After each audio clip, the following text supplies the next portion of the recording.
Good afternoon. I'm Jennifer Schenker, founder and editor-in-chief of Informulo, a media site that covers the global tech sector. We prepared the magazine for...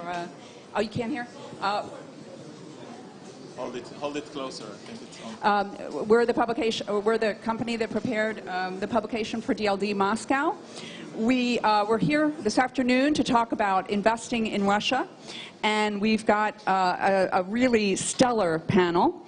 To my immediate left is Sasha Galitsky, the consummate connector. For those of you who do not know him, Sasha is a serial entrepreneur. He is credited with developing or helping pioneer a very early form of Wi-Fi. He has 30-some patents. He is now a venture capitalist with his own fund called, backed by Cisco, called Almaz Capital, and he's in the process of raising Almaz 2. And he spends his time between Moscow and Silicon Valley. Immediately next to him is Edouard Cukierman from Israel. And Edouard is the founder of the largest investment bank in Israel. He's also behind a large investment fund that helps Israeli tech companies and other technology companies go global. He is responsible for bringing a lot of Israeli companies public on European exchanges. And he is now managing a new Israel-Russia fund that involves Rusnano. Immediately next to him, we have another great Russian entrepreneur turned venture capitalist, Leonid Boguslavsky, the chairman of RUNET. RUNET was one of the initial investors in Yandex, which is arguably one of the most successful Russian tech companies ever. And RUNET is now going global. Next to him, we have Goren, who is responsible for M&A, international M&A investments for EMC. And he will tell us a little bit more about that later. And last but not least, we have Andreas Haug from Germany's eVentures. eVentures has been a very active player here in Russia since 2008, investing in Darberry, which was sold to Groupon. Also Zapato, which was sold to Ozone, and was also one of the first investors in Fastlane Ventures. In addition to that, you are helping some great Russian companies go global, and we will talk a little bit more about that as well. So on the agenda today, we are going to talk about the fact that, we spent a lot of time this morning talking about the big opportunity in Russia, the largest and fastest growing internet market in Europe. But there are, in fact, also quite a few great Russian companies that are going global. So we will spend some time talking about those companies on the panel.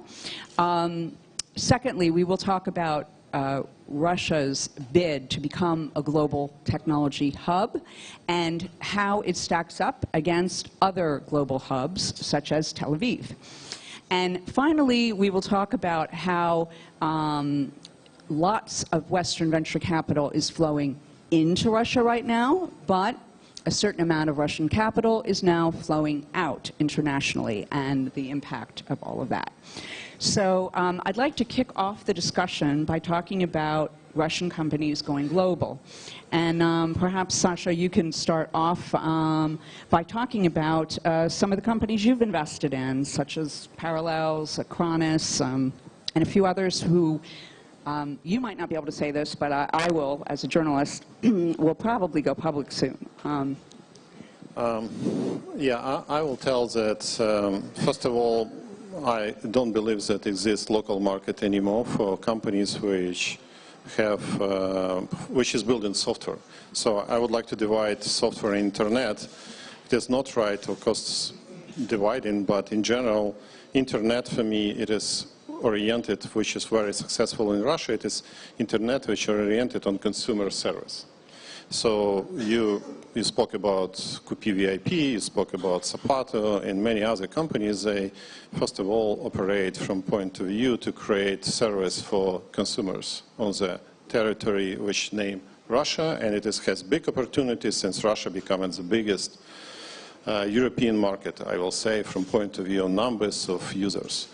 But when you're speaking about Russia as a country, Russia has big potential due still not bad education, since math and physics did not change too much from last century. Yeah? So it is nothing happened there.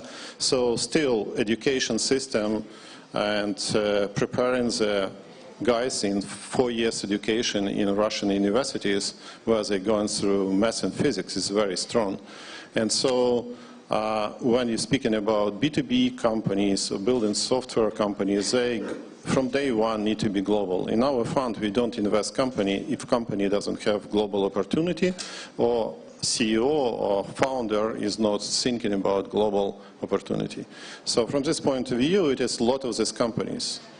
Some people say it is not enough companies. I will say it is too many companies. The problem with Russian companies is that usually they was built by bootstrapping, and when a guy achieves $10 million sales, he doesn't need VC.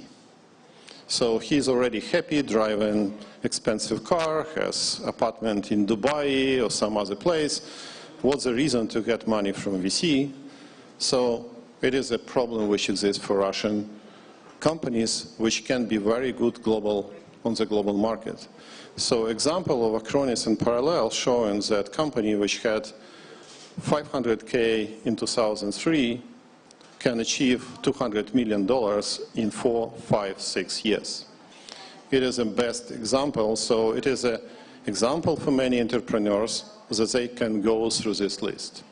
So in our portfolio we had company Quick, which was very quicky to us. So since we invested money and in 1 year we got sell this company to Skype.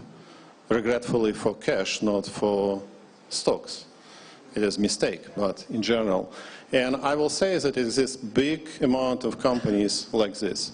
Today, world is very flat, and we have companies which are organized by people who sit in different cities, and one company, physically guys met each other after 3 years hard working, only when they decided to raise capital from venture capitalists. It is modern situation. So by this way, companies going global. Reason why they are going? They're going to US. Israeli companies going to US for reasons that it is deep ties. Russian companies going to US since it is the biggest market. I mean in software industry. So from this point of view, it is a current situation. So in our portfolio, we have approximately 70% companies which is going global, and 30% of companies which is actually serve local market. Okay. Now, a number of you on the panel have companies that are based all around the world. Leonid, I know you've got some in your portfolio that Russian companies that are headquartered in Silicon Valley and probably elsewhere in the world. Can you talk a little bit about, you know, helping Russian companies to go global? Is it possible for them to go global from Moscow, or do they need to move their headquarters somewhere else? I would answer this question in the following way. First of all, since I started as an entrepreneur very early in '90, it was always my dream and dream of my partners to develop, build a company, a Russian company that would go, I'm not saying globally, but at least internationally. And I found out that that's not just a challenge, it's very, very difficult. And when I became venture capitalist, I just thinking that for any company, being just local company, it's a kind of disadvantage, and so there is a even competitive disadvantage as well. It's happened, and it's started to be possible to build an international investment company, which we are doing right now. It's happened to be a bit easier than to build a global technology company or global service company having headquarters in Moscow. We are doing this also because if you are just a local Russian VC, so the international players could look on you as a kind of VC gateway for Russia, and if you are inviting them to the next rounds, they always have a very good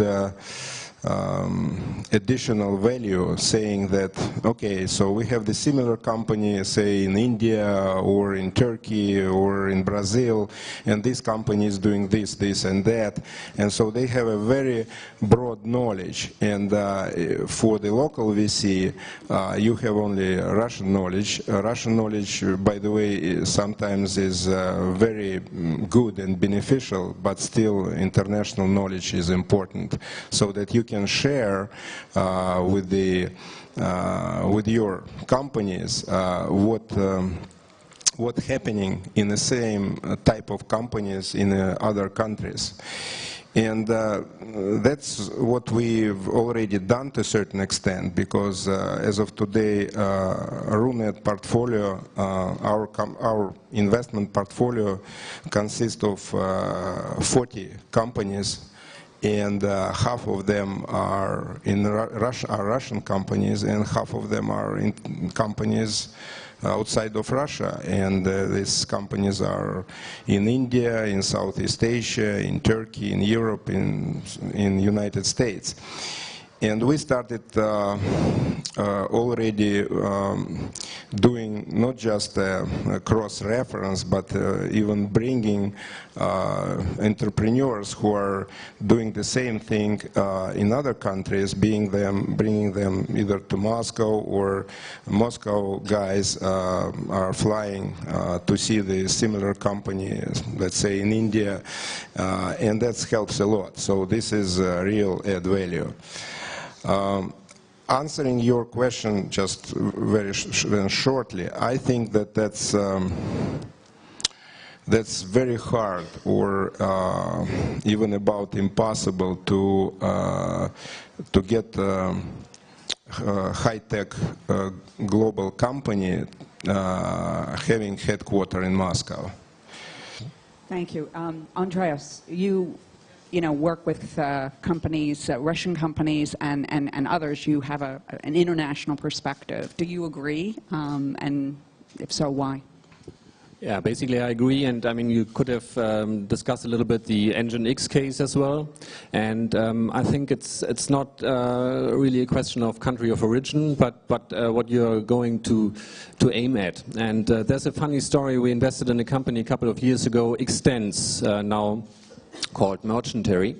It's based in Novosibirsk, some 120 very, very talented developers there, and they tried to develop a software platform which was then finally used at the Amazon third-party marketplace. So the Amazon third marketplace software has been developed by a Novosibirsk company, and they, based on this success, tried to get customers in Europe. And people said, oh, that's very interesting, Amazon, great. And then they said, so where you come from? And they said Novosibirsk, and nobody knew where it is and how many time zones it's away from Paris and from London and so on. And they said, they're a great, great company, but actually we can't do it. And when we invested, we brought the company to the United States. We incorporated the headquarters in New York, and out from New York, we established a subsidiary in London. And now Tesco and a lot of other big companies who would never ever get a service contract out of a Novosibirsk-based company consider to, well, use the software because it's used by Amazon. They are great talent, great developers, great software. And so sometimes you have to go in circles a little bit. So you go away from Russia to maybe the States or to Europe and then back to the markets where you can sell the product. So I think this is one aspect of it. I think the global big players, corporates, have to get used to the fact that it's not important where a company is originated, but where the talent is. And you know, with Extends, coming back to our example, the CEO is an Italian sales guy. He's great, yeah. So, and that's a different approach to a Novosibirsk engineer trying to sell the product to the New York publishers and real estate commerce companies. So I think we have to look at what is the right setup, and we have made a lot of experience as we are investing out of 5 different funds in Brazil, in Asia, in Europe, US, and in Russia, that mixing up teams, getting talent, for example, out of Asia, out of Russia, directly for an investment in Brazil, for example, we have cases there, works very well. So I think you have just to create the best setup for the team and adapt it to your target customers and their requirements. And if there's a big corporation which doesn't like to have a software agreement with a Brazilian or a Russian or a Chinese company, then you have to make it suitable for this international customer, because you have to focus on the customer and to set up a structure which meets these expectations. Okay, thanks. Gil, can you tell us a little bit how EMC can maybe help Russian companies go global?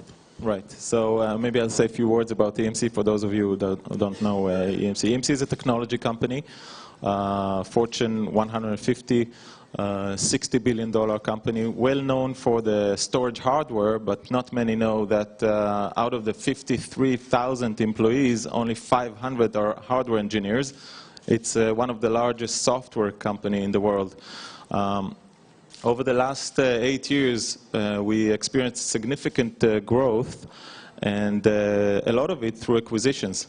So each year, EMC is acquiring about $2.5 billion worth of companies and invest about a similar amount in organic development.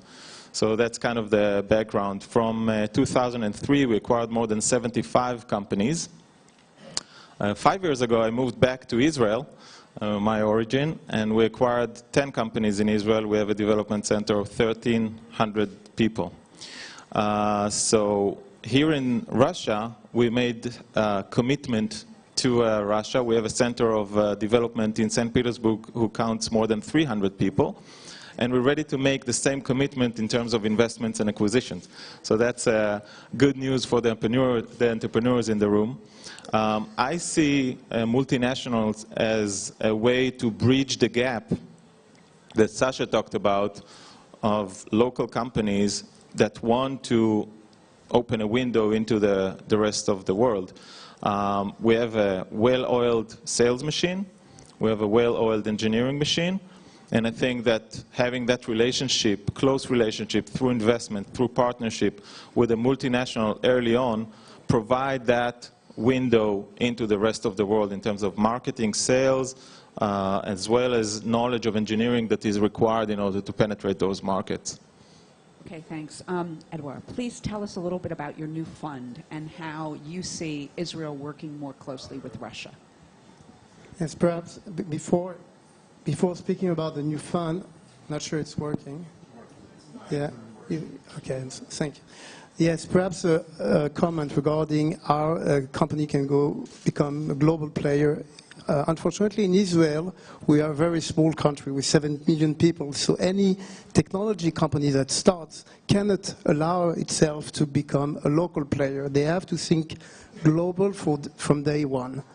And I think this is probably one of the key success factors of Israeli companies.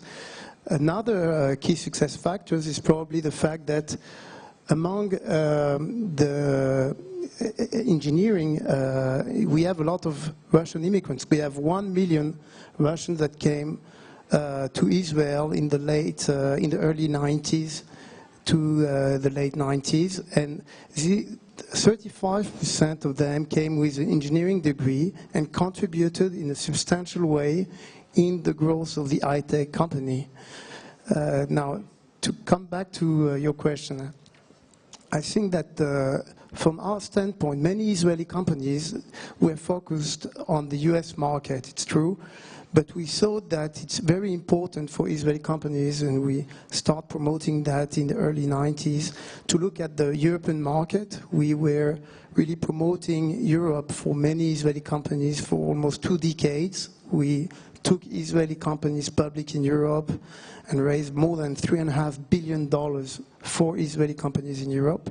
And in the last 2 years, we think that Israeli companies have to focus on the BRIC countries. And because of this specific expertise we have with the Russian community in Israel, we think that Russia should be a main target for many Israeli companies. That's why we decided to establish a bilateral fund between Israel and Russia.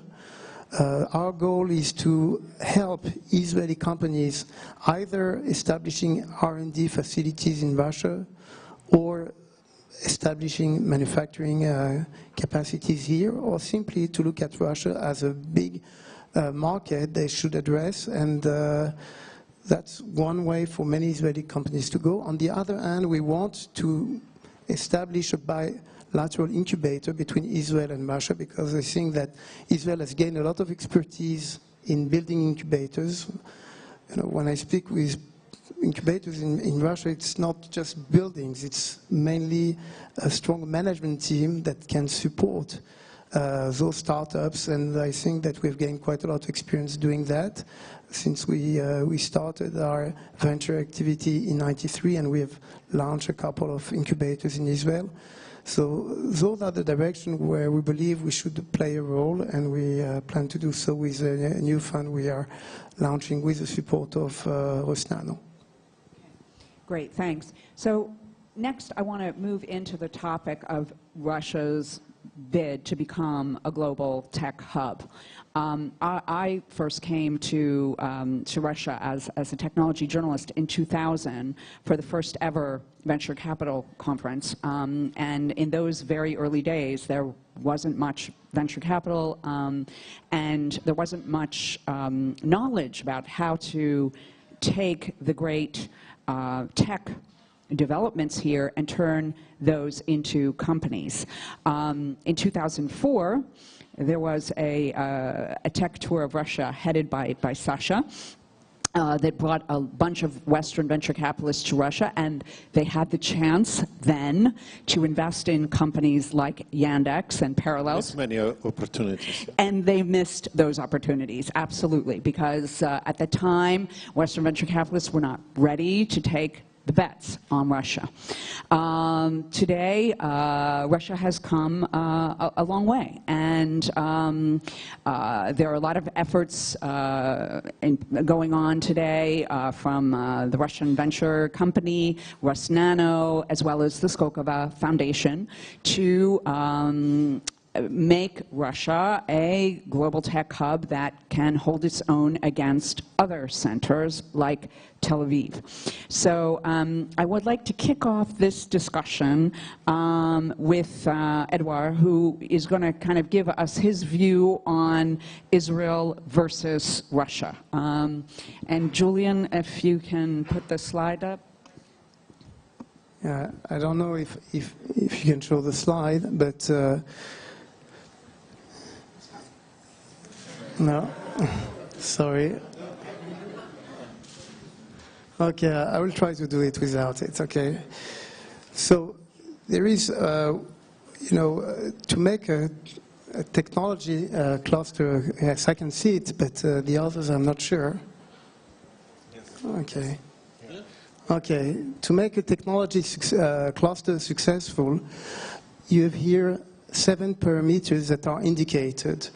And I think that 4 are common between Russia and Israel. You need, and you have both in Russia and in Israel, a high level of education and universities, a strong government support in Israel. It's through the chief scientist, and here through government funds like Rusnano, RVC, and others. You have an expanding technology sectors for different reasons, and you have a strong defense industry, which is where a lot of people, at least in Israel, that have developed startup companies came from this industry. The past industry. Yes, and Sasha is one of them. He worked on the Russian Star Wars program early on in his career. So I hope you won't contradict me on that. But there are three elements which really differentiate probably Israel to what is Russia today, what we see in Russia today, but I think things will evolve over years. First, what is strong in Israel is a venture capital industry and access to international financial market. You have the highest investment per capita in Israel in venture, and you have one graph which shows you the last, you might not see it, but you have 178 Israeli companies that went public in the US versus 3 that went public from Russia and the US, and you have 84 Israeli companies that went public in Europe versus 10.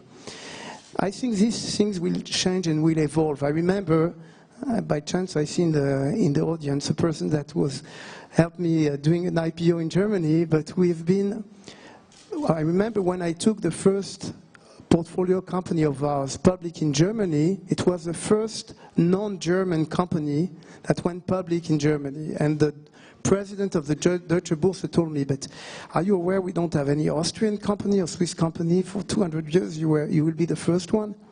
And I think that the same way that Israelis, when they develop products, they think global. You know, in Israel, we saw that we have to raise the money where we can find it. So for many years, we could find it in the US. That's why, for many years, many Israeli companies went and raised the money in the US. And when it became more difficult, especially after the Sarbanes-Oxley regulations, and typically to go public today, you have to reach on the NASDAQ a market cap of almost $1 billion to attract lead underwriters. Then we start focusing on Europe. We raised most of the, we helped raising $3.5 billion on the US, on the European market. And there is a real opportunity for Russian companies to attract those investors. But to come back to the slide, in order to attract those investors, one key issue is the issue of transparency of governments. We have been in Israel working according, really, the American helped us a lot. We work according to their standards. We use legal advisors, auditors, and this helped us creating trust with the financial community in the US and later on in Europe. And one perhaps element which is very strong in Israel, which I believe is, you can see that in Russia, but for the younger generation, is this entrepreneurial spirit. You know, you see even the fact that we are all here, it's probably the it's linked to the entrepreneurial spirit of Yossi Vardi. You know, after doing one conference in Munich and in Israel, now he decided to become a global organizer of a conference, and he's now doing 6 conferences this year in different cities in the world. So this spirit does exist strongly in Israel.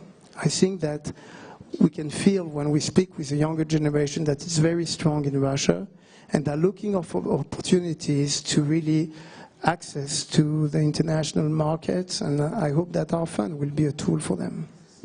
Thank you. So you touched on a number of important points. Sasha, you know, you're playing a strong role in building bridges between Silicon Valley and and Russia. Your Alma's 2 is planning on opening an office on Sand Hill Road, and our Russian venture company already has one there.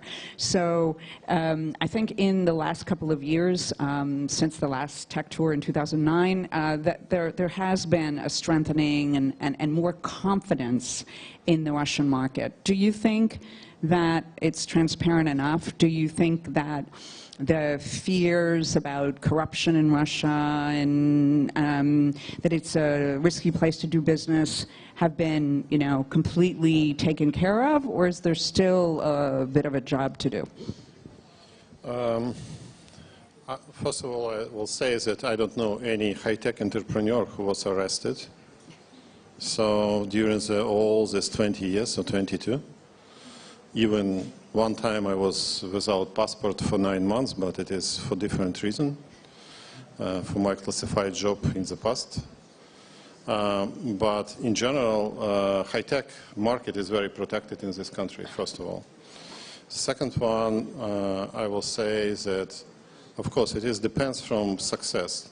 Many venture capitalists in Silicon Valley started to open very interesting phenomena that each third company has Russian employees. Even they invest in American company, they get in knowledge that actually some hidden Russian developers or from Ukraine or from Belarus are working for this company. So for them it has started to some change, and even the company which Sequoia told in the past time, like in 2004, in 2004 it was a remark from one executive from Sequoia that they never will work. No, he told if someone invests from Sequoia money in Russia, it means he was actually kidnapped. So I heard this story from the past from Larry Ellison when he told Oracle in Russia, it was 1993, he told Oracle in Russia, Russian will see Oracle on the head of our missiles. It was 1992, sorry. No. It was actually 89, 90. Because I signed agreement with Oracle in 90. Yeah, you need to know better. But the point is, it was and in 5 years, in 1994, Oracle opened office in. No, moreover, the story is that actually the number one enemy of the Soviet Union, 3-star general, James Abrahamson, who was the head of Star Wars and neutron bomb as well, became the chairman of Oracle. He was the chairman of the board of Oracle Corp, and he came, so we made it happen. He came in Russia in end of 93, or beginning 94, and we facilitated his visit of the KGB headquarters because there was a project between US and already Russian government to create a common database against drug traffics and terrorism and stuff like that. So he visited Andropov office at that time. Oh, okay, I know story. Many stories about this. Since I drank vodka with him, then he visited our Star War facilities and was impressed by some stuff. Since when I visited Oracle, he asked me to come to his office, and we share a lot of interesting details about Star Wars. But in general, what I wanted to say is that there is no trust existed, yes. So, and trust comes through some results. So right now, it exists clear visions that it is anyway many developers working from Russia anyway. And is this software which people selling through many companies, and right now through EMC, 300 people in St. Petersburg, and many offices open at critical development in Boeing, doing critical development in Russia. So this trust becoming just on the face of politicians, so they need to play their political games. But in general, trust started to come to people who are making money and who understand that more important in the future it is where you will find talented people to build new innovation. So from this point of view, it is a big change in going through this stuff. And venture capitalists in Silicon Valley started to recognize this, and you can see Bessemer signed agreement with Skolkovo, since they did very successful few investments in Russia, including Parallels. Jeremy Levin, not just for, of course, for Parallels, became number 10 venture capitalist according to the Forbes.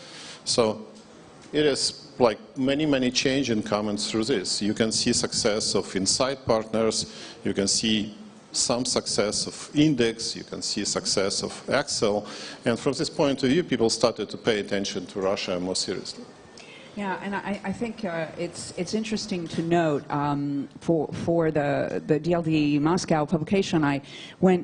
I talked to this woman, Sasha Johnson, who's with the DFJ VTB Aurora Fund, and she came to Russia in 2009 on the tech tour, and she said, if you ask me then if I would ever set up production facilities in Russia for any of my startups, I would have said, you're crazy. But now they're not only considering it, they're like on the verge of doing it. And she said, oh yeah, and we would put them in Tatarstan and Kazan. So the barriers are starting to come down. But Andreas, I think this is a great place for you to jump in and say, you know, from an investor based in Germany, what led you to take the bets in Russia, and have they paid off? Yeah, maybe one general remark. You know, venture capitalists all over the world they're looking for disruptive business models, for innovation, for new ideas, and for flexibility.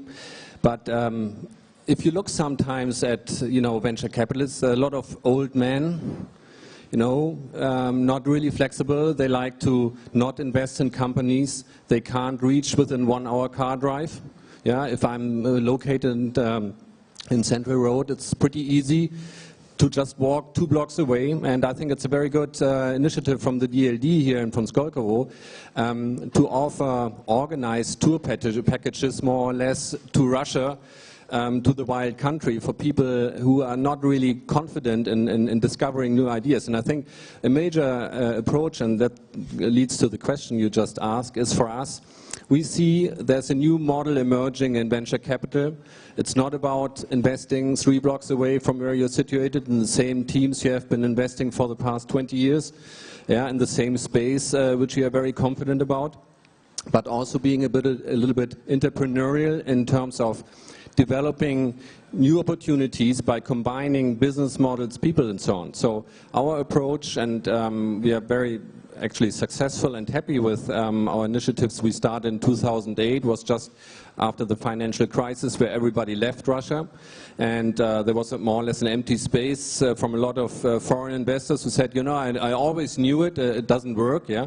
And we have seen in the meantime a lot of great companies developed in all kinds of segments. I mean, we have also developed in the meantime an interesting international community here in Russia.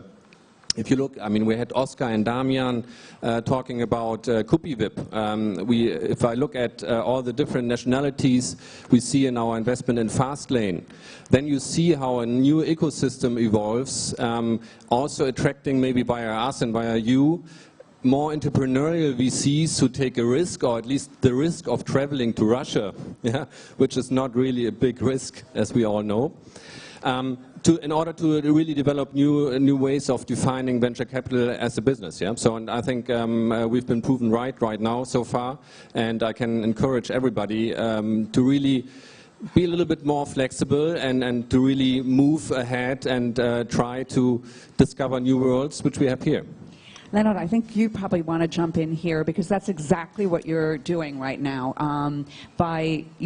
Everybody always thinks that the Americans are teaching everyone else how to do it, but in fact, you're leveraging the success of phenomenal Russian companies like Yandex and Ozone, and bringing that knowledge into emerging markets, which represent some of the biggest opportunities going forward. Again, taking the same kind of global approach to VC as e-ventures. So would you like to comment on that?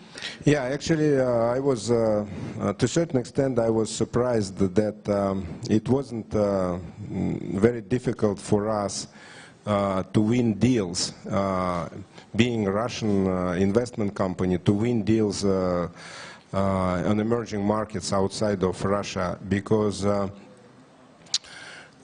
companies and the entrepreneurs really appreciate the knowledge which we have, because we already for 12 years investors in Yandex and Ozon, and that's a hell of experience. So you probably remember the slides. So in 2000, the internet penetration in Russia was 2 million.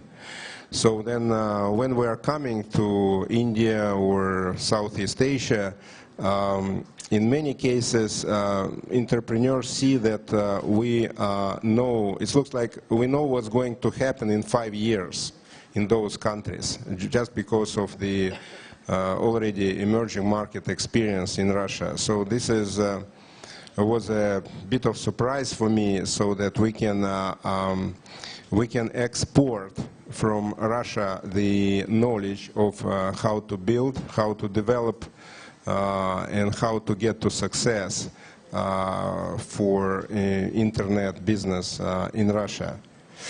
By the way, interestingly, it's more tough for us to invest in US, I can tell you. It's also a very interesting experience, because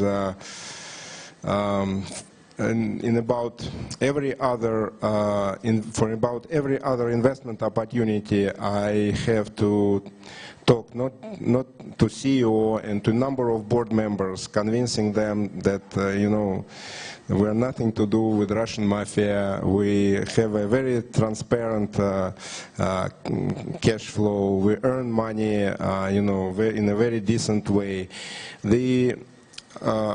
The image of Russia and business people from Russia is really a big issue, especially in United States and in some countries in Western Europe. But that's not the issue in emerging markets, so we are very much welcome on emerging markets. You know why we're different from US investors? Since they back to the formula that they invest only in 1 hour drive. And since we train in Moscow to spend 4 or 5 hours in traffic, for us no difference to fly somewhere and to invest. So, Edouard, do you want to talk about the challenge of investing globally? Because the common wisdom was always that, you know, not just that it was easier to drive an hour away, but also that it was, you know, difficult to manage the company if you're not in the backyard. So, you know, how do you manage a portfolio that's everywhere? We are investing in Israel because I think we know well the Israeli market. And every time we tried to invest directly overseas, it was a big challenge for us, because you need to know the culture, the legal system, the environment. Whenever we find an entrepreneur, we know his background, where he was in the army, and what how the former startup that he established performed, etc. So my personal experience is that it's very hard to invest overseas without a very strong team on the ground. So that's why even when we decided to establish a fund in Russia, we didn't say let's directly invest in Russian companies, because there are very strong local players doing that much better than us. It's not a surprise that in the tech tool that people did miss some opportunities, because you really need to be on the ground to make an investment. Now, on the other hand, our way to go is to say, we see the opportunity, we see the potential in Russia, and actually when I start coming in Russia, and I think I went 14 times in Russia in the last 12 months, I had the same feeling when we started investing in 1993 in Israel, where you really see the beginning of the industry growing. The main difference is that the potential here is huge because of the size of the market, because of access to local capital. So for us, the opportunity resides in the fact that we want to bring Israeli companies here. the issue of transparency of governance, which is an issue, you mentioned that, and I'm aware of that, how difficult it will be to raise money on the NASDAQ or in different European exchange. So our idea is to say, let's try to merge Israeli companies to Russian companies. By doing that, maybe the facade will be the Israeli companies. The headquarters might be in Israel. The R&D could be in Russia. And because we have quite an easy access to those international financial markets, that's the way to go. So we really try to create the bridge and to use our unique positioning in Israel to bridge what is here and what represents for us a great opportunity. Okay, let's talk also about another hybrid model that I think you, Andreas, could elaborate on. Because not every company can easily go global and not every venture firm can easily invest around the world, there's this other model that's been emerging where you have, say, a US company like a Groupon that, you know, has been very successful in the United States but needs to go global, and so local companies are created. And you sold, I think, three to Groupon, one in Japan, one in Russia, and one in Germany.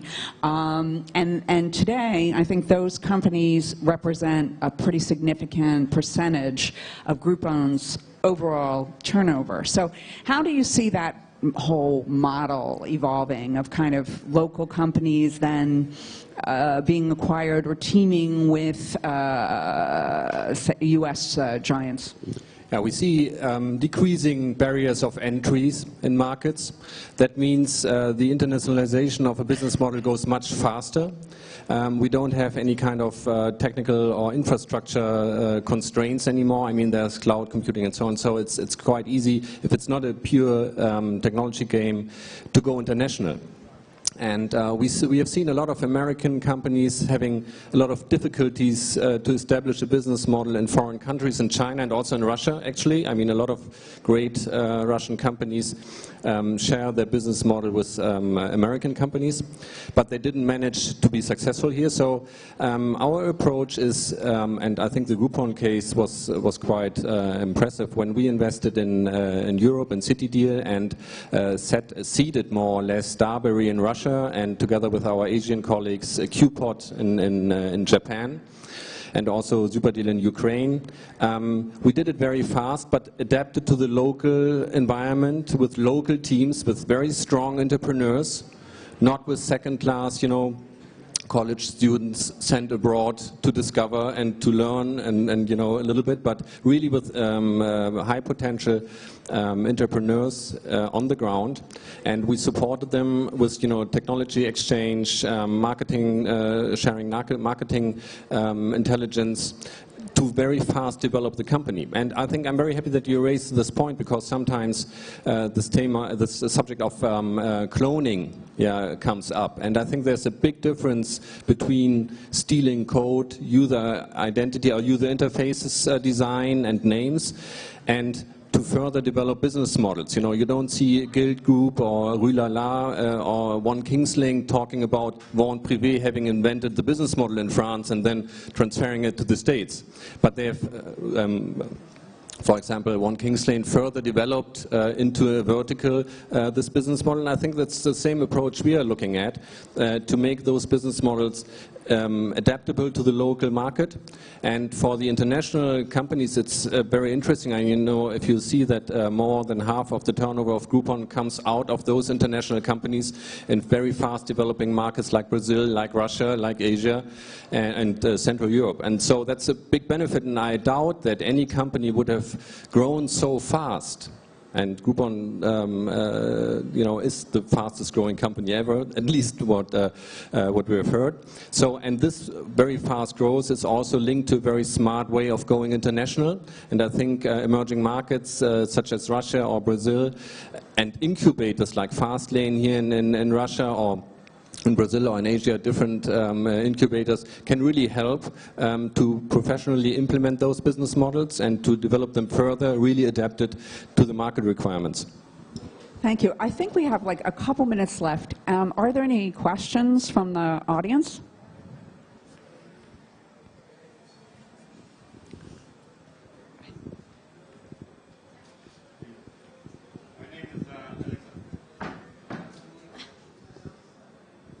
My name is Alexander Goren. I'm from Althaus Group, and we actually were quite involved in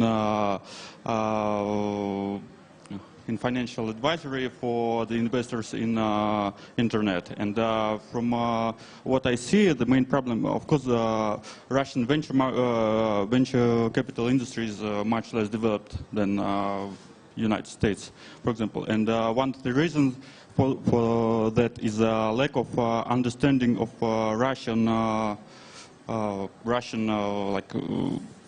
Russian environment, how to operate it. And I think one of the problem for that is because, well, first of all, lack of success stories. So there is not much success stories. And the second is the lack of something like education, because you need to tell people that it's possible to invest in Russia, and it's possible to successfully invest, what shows Acronis, Parallels, Yandex. So it's possible to invest in Russian companies which would go international and become successful. So my question is, how are you trying, because you all have international connections, and are you trying, how are you trying to tell people about, to tell, for example, USA venture capitalists about this? Maybe I can. So I think that the problem that you mentioned is no longer a problem, because those companies exist, and people like Sasha are the bridge to the rest of the world, right? So people get to know them. I think that business is being done at the end of the day between people, and once you see a person that you can trust and you see the story behind him, then the barriers go down and business is created. And I think that we're in that phase. And you mentioned, immature capital market. I think that the venture capital industry here is maturing. There's a lot of money available for investment. So, yeah, so it's a process, right? But I think that the trajectory is in the right direction. So it's all happening. We talked about difference in generations. So the young entrepreneurs are there. The money is there. The academia. So the things are aligning in order to create a very successful industry. We pretty much follow the talent. So we made a decision, we put an R&D center, and now we follow with the intent to invest and grow it. So I don't know if I answered, but we definitely see it as a multinational. We see the potential here. We see the potential to grow our sales locally through people that understand the local requirements, right? So it's all aligned, and I think it makes a lot of sense. But I would like to tell us that we don't, it is, again, I don't believe in current world that it exists some national company. Today, all company international from day one. The second one, you pick up place where you invest, where there's a better organized jurisdiction. We never in Almaz invest in company which, today still, we did not have any one company which we invested, which registered over here. We pick up location where the best will be for IP, for protection of minority stockholders, and including us as the investors. So it is today, Russia still need to change many laws before people will start to invest in a local company. And Skolkovo, it is only example and beginning. So it is, everybody need to understand this as well. I might add regarding that, we thought of establishing initially a Russian investment vehicle, and we thought that it was impossible because the SPIF, which is a management vehicle, doesn't give the authority to the general partner, it gives the authority to the LPs, which is very different to what exists overseas in terms of the structuring of the funds overseas. So eventually we convince our partners that we want the fund to be established overseas. So just, it's not only at the company level, but also at the funds level. There are a lot of change in the regulatory aspects to be done in Russia. Question over here. Thank you. Burton Lee, Stanford University. You've been focusing entirely on the venture industry, and I don't know if this question is appropriate, but can you just briefly describe what's happening with angel investing here in Russia today, angel groups, et cetera? No, I can maybe tell. So there are angels, and so there are more and more actually over the last couple of years. But I would like to highlight what my Israeli colleague just, Edouard, just shown on the slide. So he shown us three issues, and I 100% believe that we have those three issues. Actually, they are combined, and one of the issue you remember is corporate governance. So nothing to do with the government; it's a corporate governance. So there is a lack of understanding of corporate governance between entrepreneurs. And the angels are exactly the first, I would say, coaches or people from whom entrepreneurs could learn a lot. How to deal with investors, how to treat them, you know, so that they have to hire CFO, etc. Because at the first place, not many entrepreneurs here understand the corporate governance rules. So it's combined with the third issue, which was on your slide, and which is but there was a saying about lack of or not enough VC activity. So for me, angel investors are probably even at this stage are even more important, because putting not huge amounts of money, they're adding a lot of value in understanding how to run business here. I will add that my partner tells usually that in Russia a lot of money but no capital. It is a very important point. And but also one more important point, that when we're speaking about angel community, it started to grow. So I know right now many guys who actually invest in company by right way. And actually we also, if you look on our sister, I don't know how named fund, Runa Capital, which we built with Sergei Belousov, it is money, most of money, which is pretty good amount already. So it was created on the money of the entrepreneurs. So we built one different vehicle, which is completely, I will not say it is bent of angels, since my colleague from Cisco tried to name it bent of angels, but it is a smart money of the smart entrepreneurs who achieve something, and they put amount between $1 to $2 million and create big fund and develop this early stage type of investments. Maybe just to add, I mean, your question, you raised the question before in the session we had when you said, okay, how many millionaires came out of exits and have created a successful company and can actually teach or give advice to young entrepreneurs. I think that's one issue. Second issue is what is really missing, and I think we covered it in the panel here, is going international. That's very difficult for a local angel to get a company to Brazil, to Asia, to Europe, to the US. And thirdly, the question of what is required to start the company. That's a question of infrastructure, getting know-how together, and that's why incubators, I mean, we had Fastlane and others exactly offering this to entrepreneurs. So I think at the present stage of the market, it's not a business angel market, but it's more educated venture capitalists who really help to develop the company. I think we have a question over here.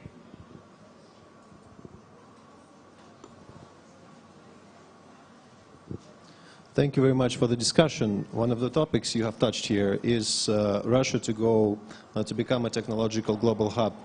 So, and one may argue that a part of that process is government's initiative, like Skolkovo, for example. So my question is, what do you think, is it of value for you as a Russian venture capital, as a capitalist, as a foreign venture capitalist, and is it of value for the ecosystem at all? What's your opinion? I'll answer as a board member of Skolkovo. I need to answer this question, of course. So I will say that in general, idea about building this hub, it is first in 70 or more years to make actually open in Russia for Western world. It is one of the major idea which stand behind of Skolkovo, for example. From this point of view, government gave conditions, law, money, and step away. It is everybody need to understand. So the trust still not so exist. It does not exist even that in my fund I don't have any Russian money. So, and entrepreneurs who are very smart entrepreneurs, they jump into an airplane and they even passing me and they go into Silicon Valley, and I suggest for them to do so. If you're smart, you're aggressive, go there, since they are best venture capitalists sitting there. I cannot compete with them, yet, at least. So, from point of view of Skolkovo, Skolkovo has another very important point. It is building trust. Trust is coming. Some people started to open their residency. Even the company Parallels, even company RB, even other companies open their presence over there and open special development there. So since the government built, if many people don't know, money which get in companies, which is right now 300 residents or more, and 100 of them got grants between $500K to $10 million. This money doesn't have any string attached for intellectual property, for any ownership, for nothing. So it is a special decision done by government that government don't like to be involved and don't like to be attached to this initiative from point of view that puts the string. It is a very smart decision. So from this point of view, it has started to build the trust about this operation to get. And now many foreign companies, I don't know about Israeli companies, but I know American companies started to approach opening their residential facilities inside Skolkovo with the idea to get free money, which is also not a bad idea. And Russian government and especially Skolkovo management doesn't resist for this. It is first.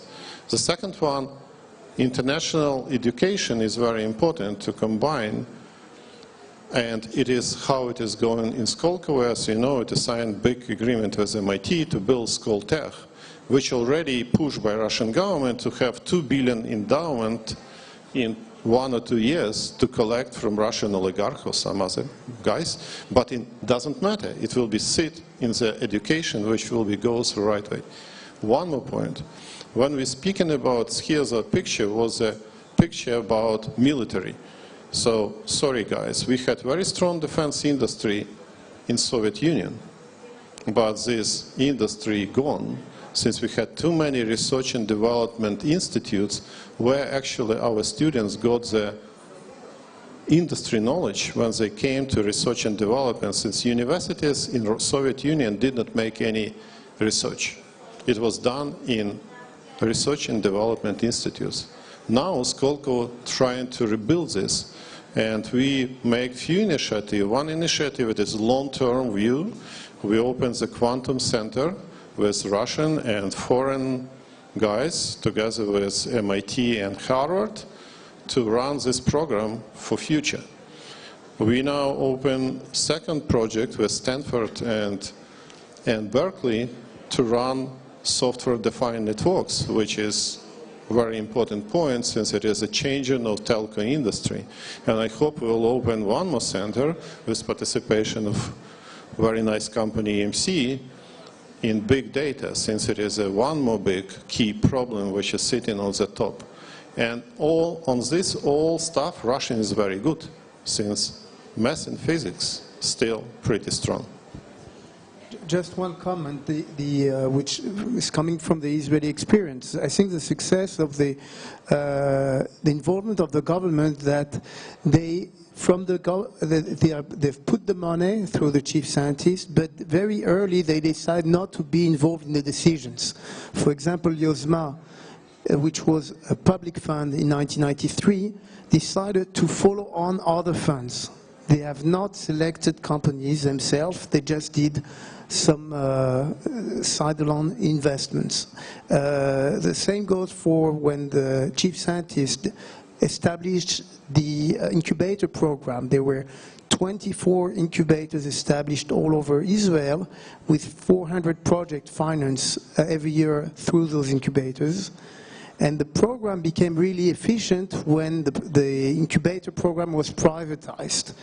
So I think we can learn from this Israeli experience that the less the government is involved in the decisions, the better it is for the government money.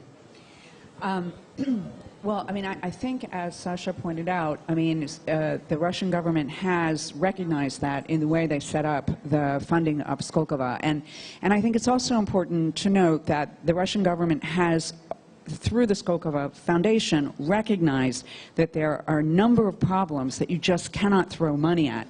And that is, you know, teaching people how to be entrepreneurs and management skills and building companies. And that's part of the Skolkovo project as well, trying to build and strengthen the ecosystem here in Russia so that it can hold its own with other global tech hubs like Tel Aviv. But I think, you know, as to kind of sum up the panel, I'm going to quote Igor Tabor from Intel Capital, who says, you know, Russia is like today, is like a well-funded startup. It has the funding, it has the vision, but now it has to execute. And like a startup, success is not guaranteed. You know, I think that's a good point to end on, and I want to thank all of our panelists for super participation.